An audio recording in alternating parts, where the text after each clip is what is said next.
ರಾಹುಲ್ ಗಾಂಧಿ ಅವರು ನ್ಯಾಯ ಯಾತ್ರೆಯಲ್ಲಿ ಭಾಗಿಯಾಗಿದ್ದಾರೆ. ಇವತ್ತು ಪಶ್ಚಿಮ ಬಂಗಾಳದ ಮಾಲ್ಡಾ ಕಡೆಯಲ್ಲಿ ಅವರು ಸಾಗ್ತಾ ಇದ್ದಂತಹ ಕಾರಿನ ಮೇಲೆ ಕೆಲವರು ಕಲ್ಲು ತೂರಾಟವನ್ನ ನಡೆಸಿದ್ದಾರೆ. ಕಾರ್ನ ಹಿಂಬದಿಯ ಗಾಜು ಫುಲ್ ಪುಡಿ ಪುಡಿಯಾಗಿದೆ. ಪಶ್ಚಿಮ ಬಂಗಾಳದ ಮಾಲ್ಡಾದಲ್ಲಿ ಈ ಘಟನೆ ನಡೆದಿದೆ. ಭಾರತ್ ಜೋಡೋ ನ್ಯಾಯ ಯಾತ್ರೆ ಸಾಗುವ ವೇಳೆ ಈ ಘಟನೆ ಸಂಭವಿಸಿದೆ.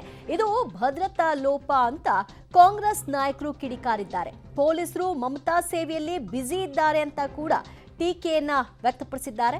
ರಾಹುಲ್ ಗಾಂಧಿ ಅವರ ಕಾರಿನ ಮೇಲೆ ಕಲ್ಲು ತೂರಾಟ ನಡೆಸಲಾಗಿದೆ. ಯಾವುದೇ ರೀತಿಯಾದಂತಹ ಭದ್ರತಾ ವ್ಯವಸ್ಥೆ ಅಲ್ಲಿ ಇರಲಿಲ್ಲ.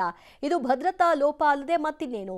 ಪೊಲೀಸರ ಅವರ ಸಂಪೂರ್ಣ ಸೇವೆ ಏನಿದ್ರು ಕೂಡ ಮಮತಾ ಬ್ಯಾನರ್ಜಿ ಅವರಿಗೆ ಆಗ್ತಾ ಇದೆ.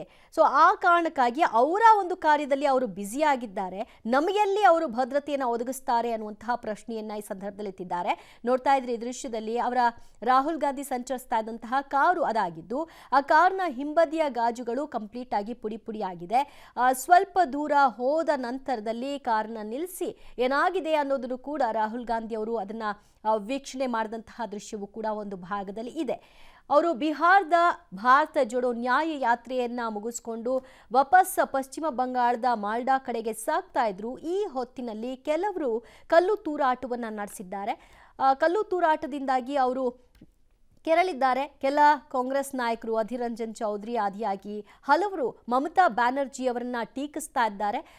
ಇದೆಲ್ಲದಕ್ಕೂ ಕೂಡ ಅವರ ಒಂದು ಪೊಲೀಸರು ಅವರ ಸೇವೆಯಲ್ಲಿದ್ದಾರೆ, ಅವರನ್ನ ಕಾಯೋದ್ರಲ್ಲಿ ಬ್ಯುಸಿ ಆಗಿದ್ದಾರೆ, ಭದ್ರತಾ ಲೋಪ ಅಂತೆಲ್ಲ ಆರೋಪಿಸಿದ್ದಾರೆ.